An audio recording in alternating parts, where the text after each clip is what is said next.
Mulder goes for a drive, and Scully stays in for the night. When he stops off at a local town, He finds himself surrounded by killer cockroaches and embarks on a mission to find their otherworldly origin. Not happening. This is not happening. Mulder. Mulder, this town is insane. Oh, where are you? I'm at a convenience store on the outskirts of, civilization.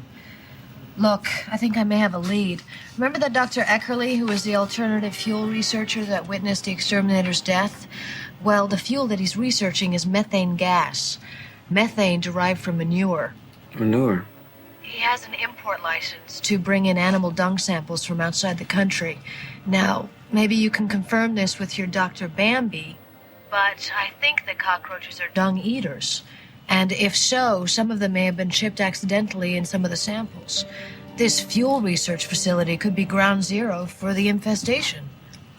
Scully, if an alien civilization were technologically advanced enough to build and send artificially intelligent robotic probes to the farthest reaches of space, might they not have also been able to perfect the extraction of methane fuel from manure, an abundant and replenishing energy source on a planet filled with dung-producing creatures? Mulder, I think you've been in this town too long. Welcome back to the show, everybody. You're listening to This Is Not Happening, another X-Files podcast with me, your host, Andrew, joined as always by my good friend, Mike. Mike, say hello to everybody. hello, everybody. Oh, you should do the whole episode like that. Oh, yeah, that would go over well. I'm sure the audience would love you to do a voice for the entire episode. Absolutely. You're always looking for listener feedback. Wouldn't that be great to have a cavalcade? That's a way to get it started. Have everyone pissed off at me. And then you'd be like 2 seconds later, be like, guys, we're never going to do that again. I'm sorry. Hey, any press is good press. That's right. As long as they spell your name right. Yep. Well, it's a special episode for us to record tonight. Are you ready? Yeah. We have a special treat of an episode here, ladies and gentlemen. It's no secret. Season 3 of episode 12. I'm going to say it again because No. that was so dumb. Season 3, episode 12, War of the Coprophages, Capricolas, Coprophages. Coprophages, cockroaches, War of the Cockroaches.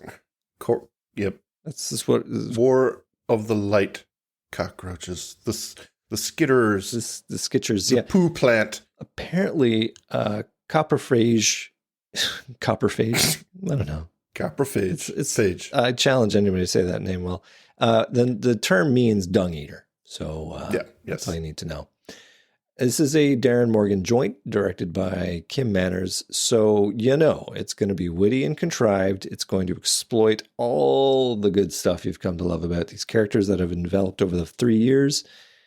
And apparently, it's hard to wrangle cockroaches. Oh, I would imagine. Who'd have thought? Who'd have thought? Apparently, Kim Manners had a real hard time with some of the filming on this because they just would not do what he needed. So I imagine this had to be a real treasure to shoot. And the other thing I love about this episode is at least 2 occasions they break the fourth wall. They basically speak directly to the audience, and it's so good. Yeah, this episode is a treat, a delight. I'm just going to say there's not much to hate on it, but it is an episode worthy of all of Darin Morgan's other accolades. So yeah, I think this is just a fun time, and he definitely uses his tools, which is basically dismantle the X-Files in his own special way. So basically for the next 50 minutes, you're going to hear us gush about this episode. I have exactly one note of something I have really, but other than that, this episode is so amazing. Yeah. So you ready to spray down see some poo? Yeah, get some poo going. Poo. Well, we start in Millers Grove, Massachusetts, where we open with a close-up of a cockroach minding its own business on a cement basement wall. It's picked up by a man who is in the middle of a monologue, holding forth in grand style on the amazing nature of the cockroach. 4,000 known species, with a single female being able to produce over 500,000 descendants in a year. Yada yada, they're amazing. The bearded speaker is spookily illuminated by a flashlight. He finishes his monologue and drops it to the floor, squishing the cockroach with his boot. Another man asks if they live on after decapitation, and we soon learn that the man who gave our first monologue is an exterminator, and the second is his client. And then the exterminator goes on to say, "Look, man, I just kill him." And he gets on with his job of spraying down the basement with roach killer. That's the first kind of break of character. That doesn't make any sense, but it's awesome. It's so awesome. It's like he's talking so poetically about this cockroach, and then he's like, "I have no idea. I just kill him. I don't know why I don't know anything monologue. That doesn't never like me." Yeah. Client tells the exterminator and us that bugs drive him crazy, and he leaves the basement. The exterminator takes out his wrath on one cockroach and soon seems to have a reaction to it. He's short of breath, clutching his throat, flailing to the wall and falling over. Cockroaches come out of all the cracks in the basement and cover his body. Client comes back down to tell the exterminator something else, something useful, and sees this horrific sight, cued to the sinister spiking soundtrack delivered to us by the marvelous Mark Snow. The exterminator, it seems, is not going to be all right. The client looks on horrified at the exterminator's dead body as we cut to credits. Wow. Yeah. One thing I want to note, just for the episode going forward, is Mark Snow really delivers that really campy 50s sci-fi soundtrack for this episode. It's off the charts. One of the two that I can think of in season 3 where he really goes ridiculous with his music, and it's so good. Yeah. It's over the top. It's loud. As I've stated before on the show, I listened to this frequently when I was working at a factory, and I had to turn my volume down because the difference between the dialogue and that music was so drastic that it's like, oh my God, my ears are dying. It's crazy. It's a crazy soundtrack. I was going to ask if you had anything you wanted to add about the scene, but I mean, that's a great note. Yeah. The only other thing I would like to draw attention to is the fact that, in that monologue with the exterminator, he's talking about how they just react to environmental stimuli. And then when he finds the one he misses, he's like, "You arrogant little," like, you just said this guy has no agency of thought. These cockroaches, exactly. They don't think, but this guy's arrogant. This guy's trying to piss you off by surviving your little assault. That's just funny. I just thought that was funny. Oh, absolutely. Well, after the credits, we have a night sky filled with stars. A cockroach seems to land on the sky itself as we hear his cell phone ringing. The shot reverses to the exterior of a car, and we can see that the roach has landed on the windshield of that car. It's Mulder's car, and he's taking a call from Scully. Apparently his apartment's being fumigated, so he's taken off for the weekend. Scully's cleaning her gun, while Mulder is investigating colored lights in the skies near Massachusetts. Mulder and Scully bandy back and forth about the nature of intelligent life in the universe, much less on Earth. And then a light comes up on Mulder, and he abruptly hangs up on Scully. Something that's going to be repeated 25 times in this episode. They're definitely playing up the fact that he does that all the time. In every episode. Yeah. Scully, sorry, I'm not even going to say bye. Just click. Just click. Well, they got a nice relationship. They can hang up on each other. There's no offense. Kudos to Scully. Yeah. She puts up with a lot. He is a terrible boyfriend. The lights turn out to be headlights. This is Sheriff Frass, who thinks Mulder's a drug dealer waiting for his deal. And with a chuckle, Mulder explains that he's here from the FBI to investigate UFO sightings. This seems to placate Frass until the topic of bugs comes up, and Frass's hand goes for his gun. Such an over-the-top reaction, and I love how Mulder clocks it. To bugs? Why are you grabbing your gun? Yeah. Well, he confirms Mulder's ID, and he heads off, telling Mulder there's been another roach attack. Well, you don't say that to Mulder and drive off in a hurry. I'll be right behind you. Yeah. Well, another roach attack? What? We have another call to Scully, who's eating dinner and watching TV. Hello? I think you better get up here. What is it? It appears that cockroaches are mortally attacking people. I'm not going to ask you if you just said what I think you just said, because I know it's what you just said. I'm crouching over a bug exterminator whose recently deceased body was discovered with cockroaches crawling all over him. The local sheriff says that 2 other bodies were found in the same condition this afternoon. Where are you again? Miller's Grove. It has a large science constituency. The other incidents involved a molecular biologist and an astrophysicist, and the witness to this case is an alternative fuel researcher. These reports are not coming from yahoos out in the boondocks. The image of those cockroaches has been permanently imprinted onto my brain. I see them every time I close my eyes. Try not to close your eyes. We then cut to a stoner lab. Fancy setup of beakers, pipes, burners designed to get stoner gas from dung. Eventually, we're going to find out this is methane gas that they're sniffing. Yeah, you want to just assume the prep for this was them squatting over some. I don't think it's their own dung. I think this is cow dung. Yeah. You think it's cow? Okay. Well, because otherwise, how did they... I mean, I wouldn't put it past these guys to be like reaching back into the toilet and be like, all right. Are you ready? Yeah. Okay. Well, thankfully, they don't elaborate on it. Our first young stoner, actually, he's named as Stoner in the credits, he shows that this shit's tight, dude. He offers that the chick, so named, can go next. And then the whole thing is described by Dude. And he goes on to a poetic description of how this drug is going to expand your mind and blow the doors open to perception, etc., etc. As he finishes his description, he's scratching at his wrist, and then he really goes at it. And the camera shows us another horrific scene. A cockroach enters a gash in his arm, the bulge of it traveling beneath his skin. He promptly and righteously freaks out as the music amps up to 11 again. He grabs a razor blade and he cuts it into himself as he attempts to get them out as the music reaches its horrific crescendo. Yeah. Love this scene, Mike? Yeah, I do like the scene. It's funny. It's, there are plenty of, while this is over the top. Oh, yeah. Plenty of 90s rooms experimenting with drugs. Oh, yeah. We've all been in this room with our friends. Whether we participate or not is up to you. Yeah. But I do want to say the girl and the blonde, they're going to come back so many times. They come back in Quagmire. We will see them as the same characters. And then so many years later, they will reappear in the third episode of season 10. Mulder and Scully meet the were-monster. Mm.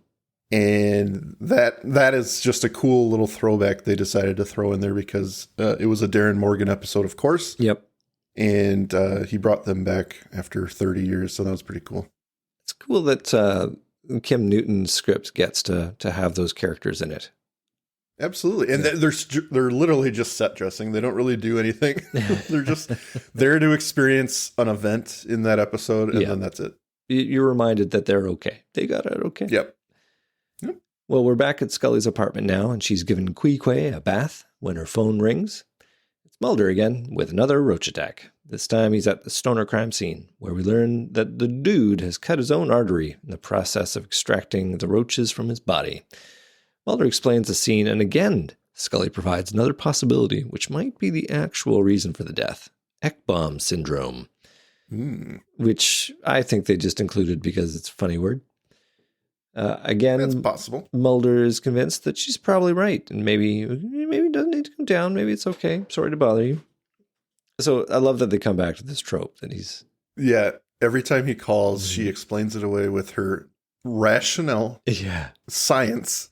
And he's like, oh, man, I really wanted it to be paranormal. And I am loving the way Darin Morgan is setting up this story, that it is not about the cockroaches. It is about the hysteria that's building in this town. And you're seeing you're checking in with these little events that are just symptoms of the overall hysteria, and it's going to grow into this fever pitch. But it's a slow burn. It's taking its time. And I mean, it's just so well done in comparison to other episodes where they've got to pack so much in that they go so fast. But here they can really tease it out, so much so that they're showing them doing these absolutely sundry activities, Scully's giving... And Scully is dismantling Mulder's theories while she's scrubbing her dog. Yeah, she's eating TV, reading a book. It's so wonderful. Yeah, I do want to draw attention to the shampoo she's using for Queequeg, and it's Dye Flea Dye. Dye Flea Dye. And we will see the other the other material in the store later, roach, I believe. Yeah. It's like this. I like this company's motto here. They like the way to sell their products. People know what they're going to get. I wouldn't be surprised if it was the Acme company that sold these. It's the same company that sold Wile E. Coyote all of his gadgets for killing the Roadrunner. Yep. And we do have a recurring character, or not character actor, Bill Dow, who is the doctor on the scene here. That's true. And then the one who tends to Mulder. This is before he plays Chuck Burke. So he will go on to play Chuck Burke, the weird science guy who Mulder kind of gets some weird theories from, who always corroborates Mulder's weird notions. And yeah, you'll see him in episodes like the cancer one, Leonard Betts. I think you're wrong. It's not his first episode, but I don't think that's Bill Dow, though. Oh, yeah, it is. Isn't it? No. Oh, Charles Burks, you're absolutely right. I'm sorry. It is him. Okay. Yeah. I was like, I thought that was his name. But I believe this is his first. Well, he's been in the Kalusari. That's right. He played Chuck Burke in Kalusari. This is not his first episode, but I don't think they thought he was going to come back to be Dr. Burke again. And they just decided to use that character whenever. And I guess at this point, he wasn't I'm surprised they didn't put a supposed to be a mustache recurring on. character. I don't know. Because like he was pretty also noticeable. Yeah. For anyone who's been with us since the beginning, his first role was in Jersey Devil when he got drug into the forest at the beginning of the episode. He was the dad. He was the dad. Well, at the crime scene, Mulder suggests getting a urine sample to check for drugs, and then he notices there's a cockroach hiding under a desk. He sneaks up on it, grabs it, dropping it into a test tube, where he finds he's killed it. So hard, in fact, it's been ground into dust. But it's progress, as the sheriff is happy we can prove that the roaches were actually here. Weirdly, though, Mulder thinks that the bug's exoskeleton was made out of metal, as he's got some abrasions on his skin. That is suspicious. Suspicious turn, and a nice turn as we go into commercial. So we return from commercial. Mulder's getting patched up by Dr. Newton. And again, as you just mentioned, he's played a variety of roles so far, and he's going to be having a recurring doctor role through many seasons. He wants to know if Mulder knows what's going on, because he's from the government, dude. You should know everything, right? You're all in the same text chain. You know exactly what's going on at any moment about anything. Well, he gets upset that Mulder doesn't know. And he heads off to vent his frustrations at a toilet because he has this suddenly constipated super line. And when the scene switches to the bathroom to let us watch him do it, we know that nothing good is going to happen here. No. Why would you go into the bathroom with this man to watch him have a poop? Yeah. We have a close-up on a floor drain, which shows a cockroach step out and run over to the only occupied stall in the bathroom, Newton's stall. Inside, he's reading a magazine, which I am given to understand is Scientific American. Mark Snow's classic Spider Fingers music plays up, and we're treated to a horror show of cockroaches sneaking out from behind the toilet to stealthily surround Dr. Newton. And as a pièce de résistance, Newton is unrolling some toilet paper from the roll, which reveals a cockroach perched atop it. He is none the wiser that he is surrounded by death itself. What did you think of this? It just goes to show how comfortable you can get while just pinching a loaf, right? Well, apparently he took a hard pinch. It's going to be the assessment of his death there. So when Mulder goes into the bathroom and everyone's been alerted to the doctor's dead body, he sees a cockroach on the sink, dead, or seemingly dead. Yeah. And he kind of holds his arm back to stop the sheriff and grab his attention. Like, there he is. Don't move. Sneak up on him. I just thought that was funny. It's so good. But I want to say, this scene and Scully's assertion that he pushed a little too hard. He crossed the streams. I think it's stuck with me ever since I've seen it. Every time, Andrew. Yeah. I'm not going to. It pops in there. You think, Mike, am I pushing don't push too hard. Yeah. Don't push too hard, Don't Mike. give You're yourself seeing a colors. Aneurysm. Every time you have that Thanksgiving turkey and you're in there. I owe my life to Scully in this moment. Yeah, Scully and Metamucil. Crank on it. They'll save you. Metamucil. Well, I got to ask. So, Mike, since you've been so forthcoming about your toilet stall habits and how carefully you push, I'm trying to be open with our audience. I want to bring them into our lives. But you are definitely doing that. This is the way to do that. Is that how you complete your ritual when you unroll the toilet paper? Do you just sort of do it by feel and continue to read? Oh, absolutely. Yeah. Yep. I don't even pay attention to how much I've got, what's on the toilet paper possibly. Yeah, you don't get like 4 squares and that's it. Measure it out so you've got just the right amount. No. Okay. What you want to do is get a big wad. You get a huge... Right? Well, the toilet paper companies would like you to just whiz, get a whole stack. So you're using like half the roll. You really want to get a good seal. Yep. You want to get a good wipe in there without possibility of finger pokage. That's right. So yeah, just get a wad, do a sweep. Actually, ladies and gentlemen, the past few years, I have installed a bidet at my house. Have you moved away from toilet paper entirely? I have. Okay. I tried to get my wife and stepson onto the kick. I'm apparently the only earth-conscious person in the house. Is that a kick too far for them? It's too much. Too delightful, I would say. I can imagine. Let me tell you. It's like a shower every time.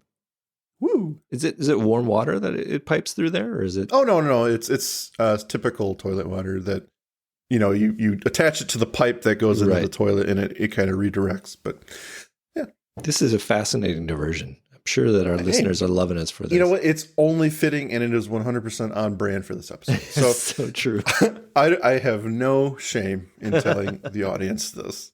Well, let's keep going on the episode. I'm sure the audience is ready for us to move on. We cut back to Mulder and Sheriff Frass, where Mulder is nicely elaborating on the trope of the FBI. Just because he works for the FBI doesn't mean he knows anything more than the general public does. And it's this point that Sheriff... So what the hell is... the sheriff out Mulder's Mulder, describing his theory that the government is creating a new breed of killer cockroaches. In fact, there's an agent from the Department of Agriculture who has recently set up a base on a couple of acres across town, and... this, dear listener, is what in trade is called a plot nugget and will prove to be a direction our valiant hero will be going towards soon. But for now, we are interrupted in this exposition by a scream as the body of Dr. Newton has been discovered by an orderly. The orderly exclaims that Newton's body was covered in cockroaches who quickly disappeared. And as Mulder and Frass survey the scene, Mulder sees another cockroach, this one on its back and apparently dead.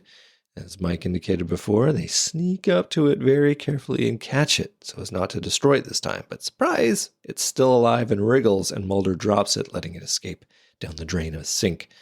And there's this wonderful reverse angle shot from the sink drain looking up at Mulder and Frass. Mulder suggests that next time he'll handle the bugs. I love that shot, looking up from the drain. And it's one of the iconic shots of the episode where you see it a lot on posters or not posters, but thumbnails. There are a few of these shots that are reused for promos and stuff that everyone knows what episode that is. And the kaleidoscope the sink shot being one of them. Yep, and the kaleidoscope. Yep. Well, we cut back to Scully's apartment where she's reading Breakfast at Tiffany's when her phone rings. Now, do you know the story of why she's reading Breakfast at Tiffany's? I don't. Not offhand. So did you know that David Duchovny had an appearance on Celebrity Jeopardy? Yes. Did you know the clue of Final Jeopardy? I don't. I remember this now. God, keep going. I can't pull it off my head, but yes, I saw that. I don't know what the question was, but... Sorry, I don't know what the answer was, but the question was, what is Breakfast at Tiffany's? And he lost by not getting it right. So... they poke at him a bit here by having poke at him. That's the same appearance he had where he mentioned Stephen King. That's right. Yep, the genesis for Chinga. Chinga. Yeah. If only they never met, we wouldn't have had that episode. We wouldn't. Well, Scully picks up. She quips, "Who died now?" And Mulder brings her up to speed on the death of Dr. Newton. I wonder if that's an homage to Kim Newton, who wrote Quagmire. Why? Like she's never going to be writing for us again. We're giving her one more episode. One more episode. Okay. Well, Scully quickly assesses the death and asks if he died on the toilet, and that Mulder should check his eyes to see if one is dilated and bloodshot. Well, Mulder does so, and in fact, that is the case. Scully explains that straining too hard is a common cause for triggering a brain aneurysm, something that has stuck with a young Mike for a long, long time. I shit you not. Oh, no nice. Pun intended. Yeah. Every time. Every time. Well, again, this seems to satisfy Mulder, who is challenged by Scully that otherwise he's suggesting there's an infestation of killer cockroaches, and come on. So, a quality scene. I love this back and forth. It's great. I love that we have different things happening in Scully's time off. It's great to see her as a human being. Yeah, she gets a lot done when she's not saddled by Mulder's insanity. Well, she's got very limited time. She's got to take advantage of it. She's got to clean her dog, clean the gun, right. Have some dinner. We cut to a chain link fence at night protecting a house. Sign reads, "No trespassing, property of the United States Department of Agriculture." Well, Mulder trespasses, hopping the fence. His phone rings. It's Scully finishing off a tub of ice cream as she tells him she's been doing some research on cockroaches. A new breed of cockroaches might have come into the area, and she warns him against trespassing on a government property, but he's already done it. So now she just wants to know what he sees. I love that. She's like, I know you want to do it. I know you've done it before. I know you've done it before, but it's too late. I'm already there. Yeah. Well, he walks through the house, describing how normal it is, until he sees moving walls. Small forms wandering underneath the wallpaper, which we already know are cockroaches. That can't be good. Yeah. He examines a crack in the wall, and out pour cockroaches, lots of them, walking across the kitchen counter, surrounding his shoes on the floor, generally freaking him out as Mark Snow's music again spikes into overdrive, sending Scully into a long-distance panic. Finally, the lights come on in the kitchen, and Mulder pauses. He tells Scully, "Gotta go," as she screams into the phone to know if he's okay. The best part of that whole scene is you hear him freaking out from her end of the phone. He's like, "No!" Yeah. And it's like, "No, just the flashlight went out." Yeah, that's right.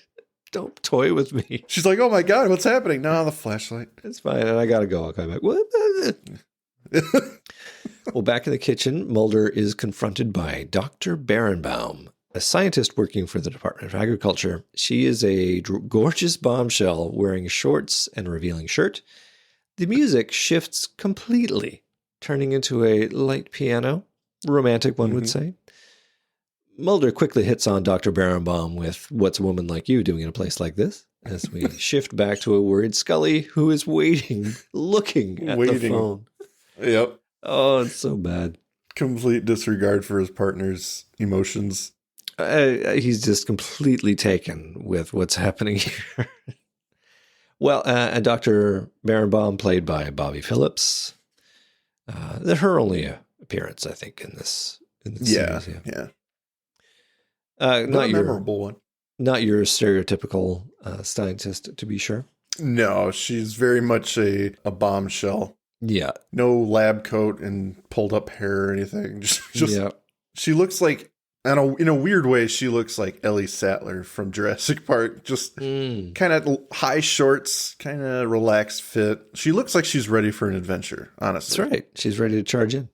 So she's brought up to speed. Nope. Start that again, because that was not what I wanted to say. Mike, you better cut this shit. Nope. It's in there.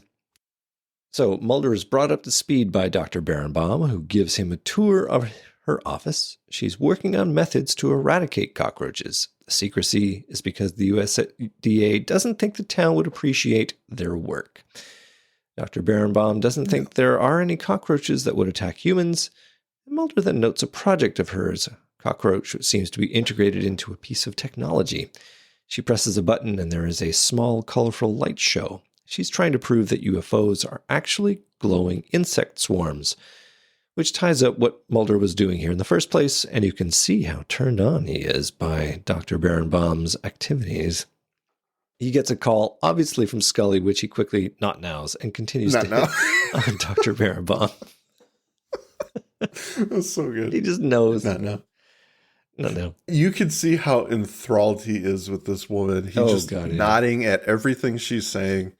And despite her skewering his profession and what he believes with her theory, he's like, this is absolutely possible. Aliens could be nothing and they're just bug swarms.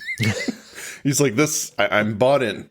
Please tell me more. So they're clearly painting him in this position of, I very much want to have sex with you, and I'm going to agree with whatever you say. I can just tell me more. Let's get to know each other. I've always been fascinated by bugs. Well, later on, actually, in the next scene, he's going to tell Scully that he hates bugs. Like, this is clearly him just putting it on for Berenbaum's sake. But Yep. Well, let's get there. We cut over to the motel room where a man is watching a news report on TV in the dark. Now, throughout this scene, a few cockroaches are in his room, wandering about, minding their own business, touching his toes. Gross. I feel so sorry for this man. Those are disgusting feet. Yeah. The audition process was like, let's see your feet. It was cast for his feet, for sure. Oh, my God. I think just the way they play with these cockroaches in this scene is so brilliant. It's just like they're just there doing their thing. And you got to imagine all the times, I don't know, maybe you've not been in a hotel, but I'm sure probably everybody's been in a hotel room in their life. And you go, and this is you. You're just in there. You're going to bed. TV's on, whatever. And the picture they're painting in this scene is anytime there could have been a cockroach walking through your room and you would never have known because this guy didn't know. Yeah. So it just is freaky and it's very good. So he's watching the TV report. It's the news and the reporter is saying there's nothing to worry about. She's given her hazmat suits walk by. It's so good. It's so good. It's definitely not an outbreak of Ebola caused through infected cockroaches. The hysteria is real. It's a nice check into the world that he's building. It's very smart. Yeah. We cut over to Mulder's room, who can't sleep. He's plagued by thoughts of cockroaches in his ears and nose. He gets up and walks around. He calls Scully, who obviously couldn't sleep either, worried about Mulder's fate. She just wakes up immediately with his phone right by the bed.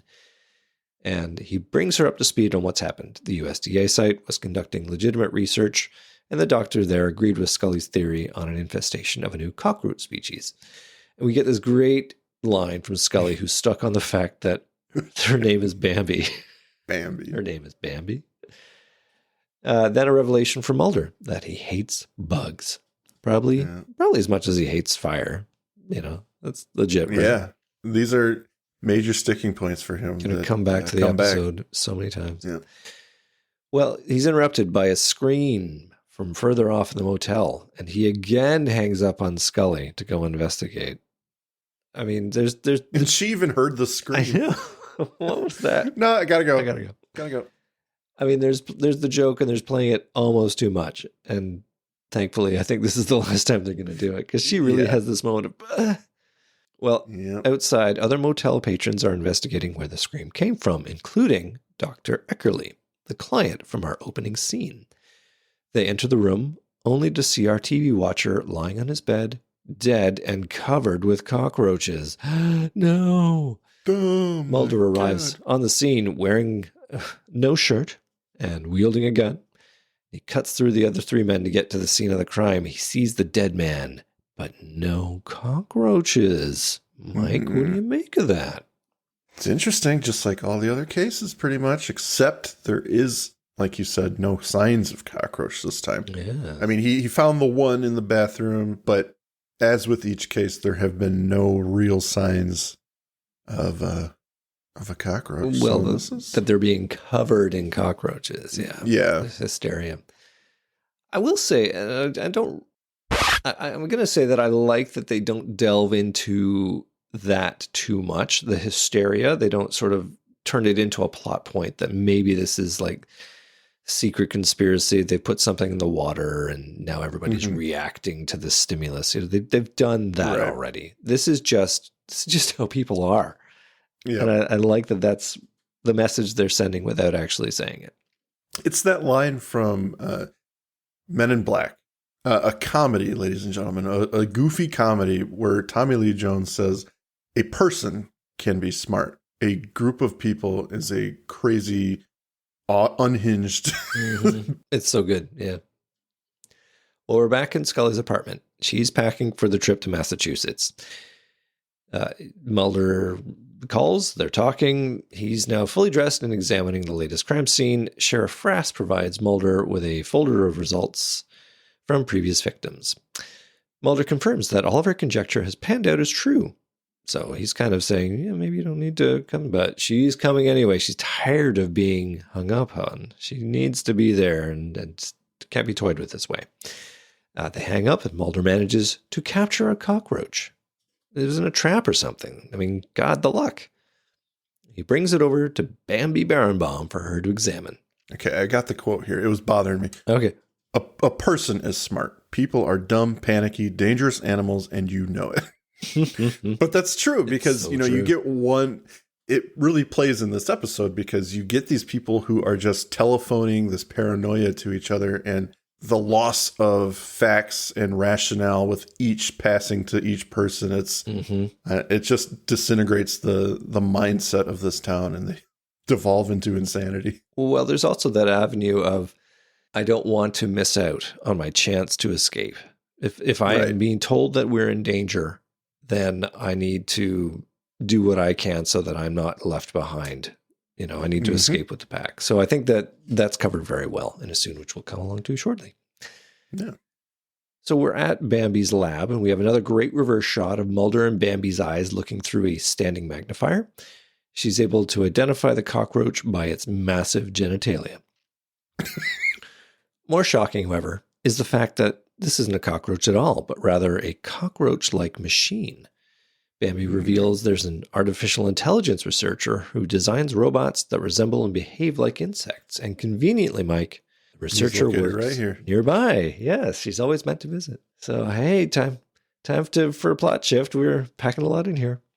I like how they set it up briefly where like, oh, maybe some guy who's actually creating these things, but then the models he's got are the most disgusting, rudimentary, Technic style creatures that you could ever find. Yeah, they're just. It is not this guy. It is not this guy making this cockroach. Well, we cut to Mulder walking down a hallway, the Massachusetts Institute of Robotics, as a small robot cockroach crosses his path. He follows the robot roach to meet a man in a mechanized wheelchair, the archetypical scientist, who Mulder announces as Dr. Ivanov. Ivanov asks why Mulder is scaring his robots, and then proceeds to give us some exposition about insect robots. For decades, my colleagues in artificial intelligence have attempted to create an autonomous robot. By struggling to give their machines a human-like brain, they have failed. A human brain is too complex, too computational. It thinks too much. But insects merely react. I've used insects as my model, not just in design, but by giving them the simplest of computer programs. Go to moving object. Go away from moving object. Governed only by sensors and reflex responses. They take on the behavior of intelligent living beings. So this one is just programmed to head towards any object moving within the field of its sensors? No. Well, why is it following me? It likes you. Your contract is with NASA? The goal is to transport a fleet of robots to another planet and allow them to navigate the terrain with more intricacy than any space probe has done before. It sounds slightly fantastic, but the only obstacle I can foresee is devising a renewable energy source. In any case, this is the future of space exploration. It does not include living entities. I'm just speculating here, but if extraterrestrial life forms do exist... Well, there's no need for speculation. I believe they do. And assuming that they're more technologically advanced than we are, and if your own ideas about the future of space exploration are correct, then the interplanetary explorers of alien civilizations will likely be mechanical in nature. Yes, anyone who thinks alien visitation will come not in the form of robots, but of living beings with big eyes and gray skin has been brainwashed by too much science fiction. Interesting point. Yep. I think I would agree with something like that. Well, we're already seeing it. We're sending tiny robots out into space because it's just cheaper to do it. I meant them coming here. Oh, Andrew, absolutely. Aliens exist. I'm sure they do. It just takes too much energy for them to get here. Space travel is really hard, Mike. That's what I have learned. Yeah, absolutely. Yeah. It is. Well, this is such a right term for the mythology, right? Like the Right. show has gone to great effort to say, no, your sister was abducted by aliens. Yeah. So, the fact that we can have this interchange, knowing that it matters in no way to the mythology is all that counts. Yeah. What do you think of Ivanov's mechanical voice apparatus as a shtick? I love it. Me too. It's ridiculous. There's no point for it. It's just one of those things to ramp up the campiness of the episode. This is what this character is. So this is how they're going to be portrayed. It's everything around him is technological, right? So why wouldn't he have this apparatus that helps him speak? Why would he not be unfortunately crippled in some way that allows more technology to be around his person? I just think it was purposely done absolutely to kind of play up that this guy is a scientist. So everything around him needs to be like the next step would be a brain in a jar talking to Mulder. Yeah. I think. just something so sciencey that yes, this guy is a scientist. That's what they're doing here. Well, he's a marvelous retread. I mean, he's one of my favorite. He's one of my favorite actor retreads, actually, because he's been in Erlenmeyer Flask. He's been in 3, one of the best X-Files episodes. Yeah. I mean, he was my highlight for 3, actually. His line of "You're scaring me" on a variety of levels. Excellent. So I think him using his voice in this way is another way to make us not realize that we've seen him before. Yeah, give him some good camouflage. That's very possible. Yeah. But it's just very a true. brilliant character concept for the episode. It would not work in a regular X-Files episode. It'd be too outlandish, but it's perfect here. Mm-hmm. Yeah. And what did you think about the fake cockroach walking across the screen? Oh, it's so good. It's so good. Just enough to freak out anyone at home. That is the wink through the fourth wall. Yep. And it is. They never do it again. Like they do it subtly. Like in DPO, they had the credit at the end being on the TV that Darin's watching, but this is the only time they visibly poke the audience directly through, and it's just such a brilliant touch. Yeah, it was really just the icing on the cake for this because the episode is about the town devolving into paranoia, and everyone checked their TVs in 1996 when that bug crawled across Mulder's face. Well, I'll just describe that lead up. At the end of the scene, Mulder is changing gears. He gets the crux of what he's here for. He's showing Dr. Ivanov the mysterious metal cockroach. Ivanov declares he's not too good with bugs, but he proceeds to examine it under the microscope.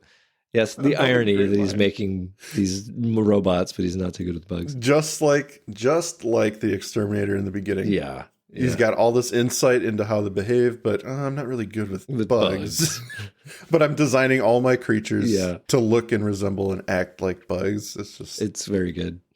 After a moment's examination, he pulls away from the microscope, stunned, and finally declares, "It's beyond my comprehension." The most 50s line ever. Yep. Oh my God. So good. And yes, the cockroach walks across the TV screen. It's so good. Well, we cut to a store, convenience store, where panicked patrons are clearing the shelves as they rush to leave town. Scully enters as, behind her, a car is rear-ended by another car. It's chaos. She's coming. Perfect. It's perfect timing. It's perfectly well done. They do that in Independence Day too. It's the same idea. Just these people they've lost their minds. Yeah. And they're actually paying for their purchases though. That's kind of nice. I figured they'd be looting the store. Well, Scully's coming to look for a roadmap, and she's shocked to see the frenzy of fear in front of her. Patrons tell her fantastic stories about the roaches, and she decides to step in and try and impose some calm. She flashes her badge, tells everyone that everything is going to be all right. There's a moment of peace until two women begin to fight over the last can of bug spray, nicely called Die Bug Die. Bug, die. They sprawl across a display of chocolate-covered nuts or something. They tumble and explode across the floor. Another patron sees them as roaches, which sends everyone into hysterics as they flee the store, leaving Scully alone, sampling one of the chocolates. I mean, they're all amazing. We're all going to be bleeding from our nipples. Yeah, exactly. The Ebola. Yeah. Yeah. This is so on brand for not just the show, just humanity. Yeah. And how easily freaked out people are. And it's gold. I will say that it is... It's comedy gold if it was not terrifyingly accurate with current modern day politics. Well, it's just comic enough in this scene that it's not scary. Like that's the tone through this episode makes this frankly horrific scenario enjoyable and fun to watch because it's played as comic.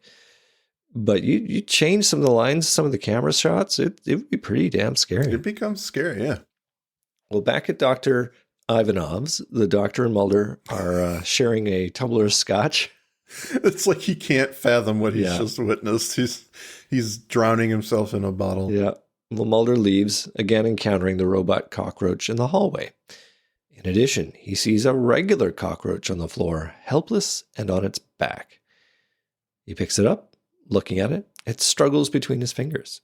And we have a great insect-based close-up of Mulder, the insect's point of view, a prism-like kaleidoscopic view of his face as he intones greetings from planet Earth, and we fade to commercial. I don't think cockroaches get stuck on their backs. No? I honestly don't know. I'm not an expert. I'm not. I mean, that looked real. I'm pretty sure that was a real bug.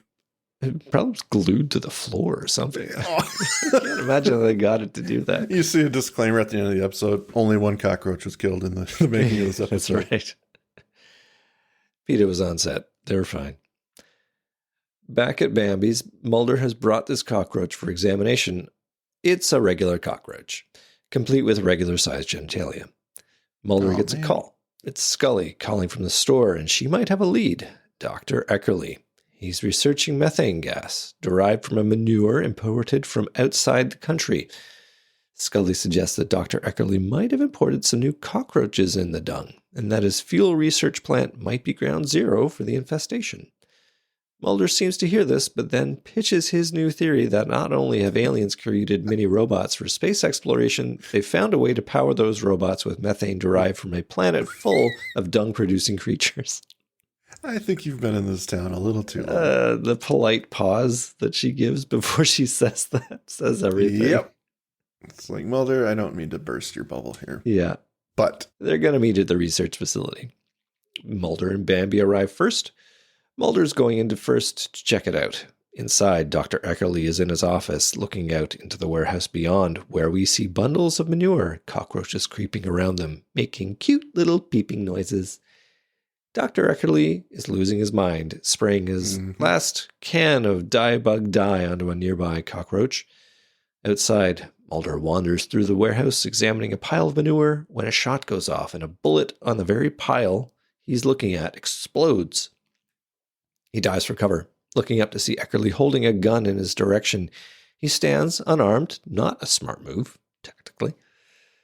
Eckerly keeps his gun trained on him as he explains that the cockroaches have been following him, that he's seen them kill 2 men. Mulder tries to calm him down, tries to get him not to fire his gun in a lab full of methane.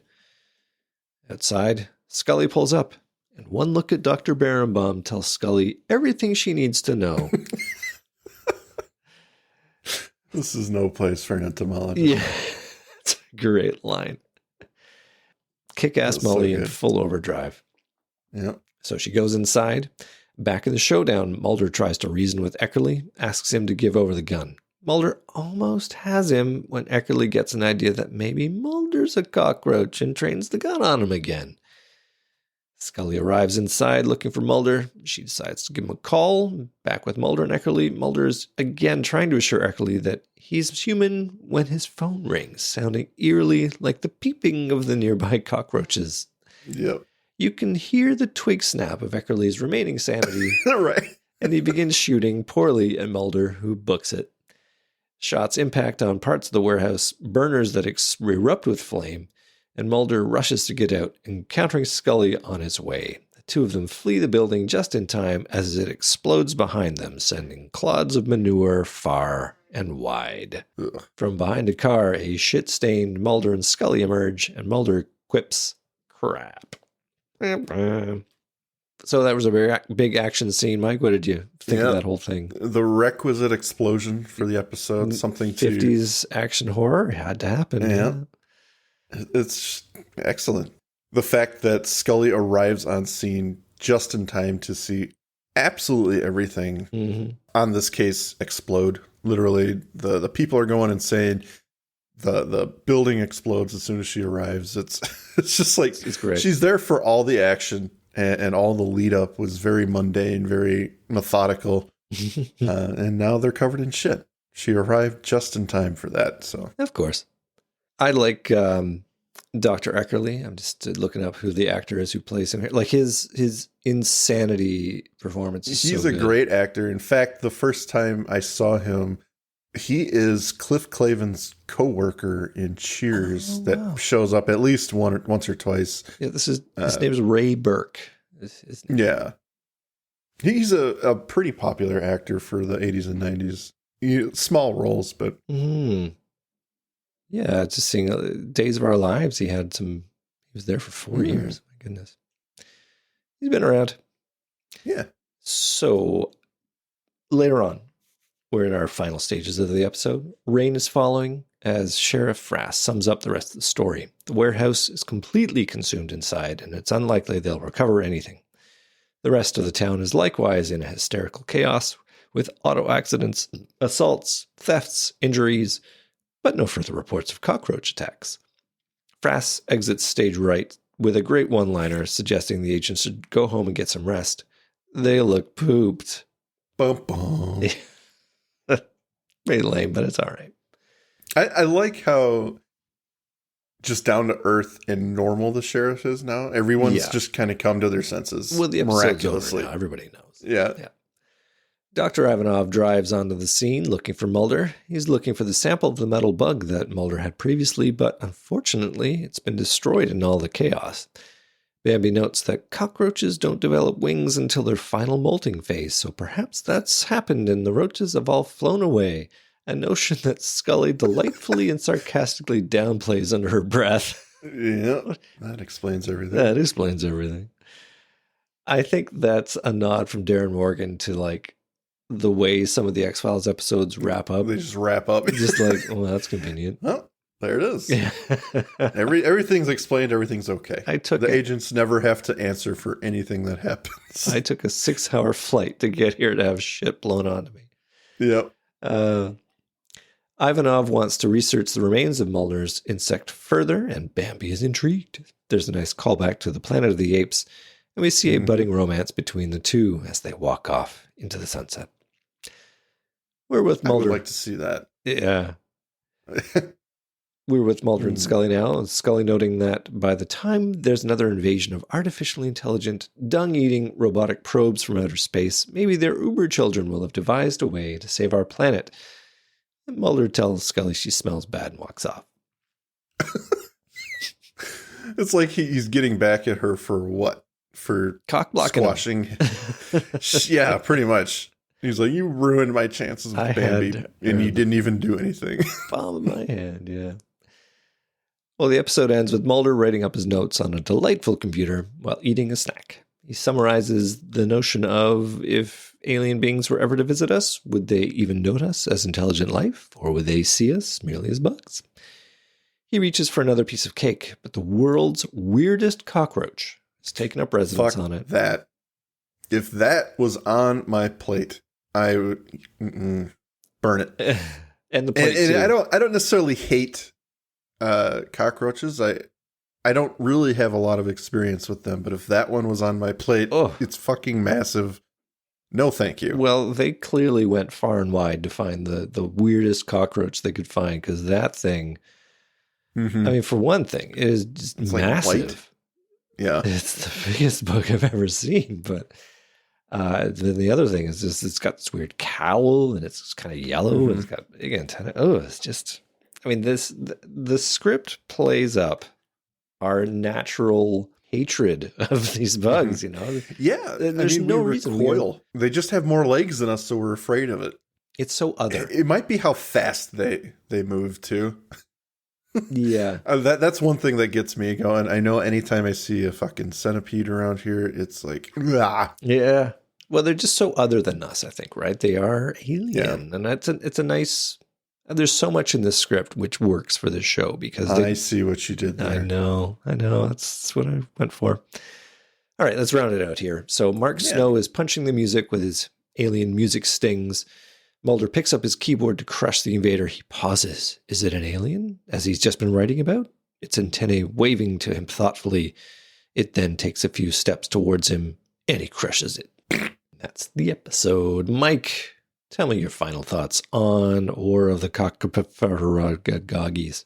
I think everyone knows my thoughts on this episode. So I'll just sum it up and say another home run for Darin Morgan. Having fun with the agents and how they behave towards each other in every other episode, punched up to 11 in a very good way, very funny way, and enjoyable for fans of the show to be like, yep, that's exactly what happens in the episode. It really makes us reflect on the show and be like, wow, they really do this stuff. And it's so fun to see them poke fun at themselves. And yeah. Just a wonderful episode that had some great throwbacks to 50s sci-fi, and it's always very enjoyable. Indeed. I don't have a lot to say here because, I mean, I've already stroked this thing off for the last 50 minutes. Of course, it's a classic, as most of Darin Morgan's scripts are. And as you can tell by my lack of notes, it's basically perfect. As we've said about his other scripts, they work because the show has laid such good groundwork with the characters. And Darin Morgan's identified all the running gags in the show that he can exploit with precision wit. In my humble opinion, one of the best episodes of the series. It'd be hard not to rank it that way. Yeah, it's a fantastic episode, and it's almost unfair. Darin Morgan is just too good. He takes maybe the top 4 episodes of the show. Well, the worst part is that they're not even indicative of the show. Right. They're just the standout black sheep, funny episodes or clever episodes that really do it. I mean, it's hard to do suspense horror, right? Like there are only a few episodes, I think, that you're legitimately scared and wondering what's going to happen. Like the ones where they go for it, it doesn't usually come across as scary because you're like, no, they're not going to die. They're going to be all right. It's just how do they survive it you want to know about. But there's a few. But when you do comedy, you're like, all right, they're definitely going to make it through this. You know that, first of all. Right. And the characters aren't developing. This is a alternate reality X-Files because anything can happen in these and they'll be fine. Yeah. And it's just the side of postmodern Prometheus where this did happen, but it's so comical and so off the wall that, it doesn't feel like your typical X-Files episode, and it's goofy. Yeah. But it's believable in the sense that this did happen to them. Whereas, postmodern is it's very storybook, very a tale in time, kind of maybe somewhere in an alternate universe this actually happened. Okay, I have an idea for a bonus episode. A Darin Morgan X-Files episodes retrospective. Ooh, let's do it. Yeah, I think that would sell. I think so. Mike, shall we talk about listener comments? Listener comments, we actually have quite a few. We got a bunch. People like this episode. Weird. Let us honor that by reading their comments in our recording. Okay. Would you like to go first? Sure.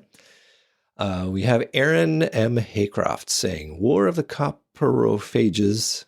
Look at that. Nailed it. Or just is the perfect episode to watch with a dad who grew up on 50s and 60s B movies, which is how I watched it. And I blame him for my weird interest in cheap horror. I love that episode. Yep. Spot on. Patrick Rowell. War of the Coprophages has long been one of my favorite and most memorable episodes, though the guy dying on the toilet and Scully's advice, it happens frequently due to overstraining, has stuck with me for about 25 years now. We are kindred souls. Yeah, I hope Patrick you and I. hope you guys are friending each other right now. That's awesome. Yep. Amy Emmert Cadenazzi. I'll be honest, I skip ahead through the Mulder-Bambi flirting. So that's funny. Is that a shipper thing? Does she not believe? Probably. I think she just chooses not to have it happen. That's fair. It didn't exist. Well, she's not going to like Syzygy. That's true. He almost gets it on with the detective. I love Syzygy, actually. I'm looking forward to that episode. Excellent episode. Finally, we have Emily Messenger saying, War of the Coprophages is obviously amazing as a Darin Morgan masterpiece, but it also includes my favorite of all X-Files tropes, Mulder and Scully helping each other to investigate remotely via phone call. Those are always my favorite episodes. I agree. There's good stuff in that. That's good stuff. And I think one of my favorite instances is Drive, where they have to develop this case and figure it out completely separate from each other. And then there's that moment towards the end where Mulder and her put it together over the phone about what's happening. It's just a great scene, and they do manage to pull it off throughout the show. It's good stuff sometimes. Amazing stuff. This is a great show for expanding on the tropes that they themselves make. Yeah. Good stuff. Well, I think that's it. That was an episode. Yeah. We don't want to go too much. The makeup, the mascara is running down our cheeks with this episode, so we don't want to overdo it. I think peace has come to the war of the coprophages. Yes. No, that's not how you say it either. So, Mike, I leave it to you to provide the last words of encouragement to our audience. Ladies and gentlemen, be mindful. It is very important that you not push too hard while you're on the toilet. And furthermore, get a bidet. Save the earth. Goodbye. Thank you for listening to today's episode. If you liked what you heard, please rate and review on your podcast app of choice. Andrew and I would be eternally grateful to you fine people for helping us expand and get the word out. Also, we've got a killer group on Facebook. Feel free to join in on the discussion at facebook.com/groups/thisisnothappeningpod and become an official member of the syndicate. We do polls and we have questions for every episode to give you guys the opportunity to chime in and possibly let your voice be heard on our recordings. And please join us on our new Twitter at TINHXFilesPod, no dash, to stay up to date on everything, moment to moment. Thank you, and remember, don't stop swimming.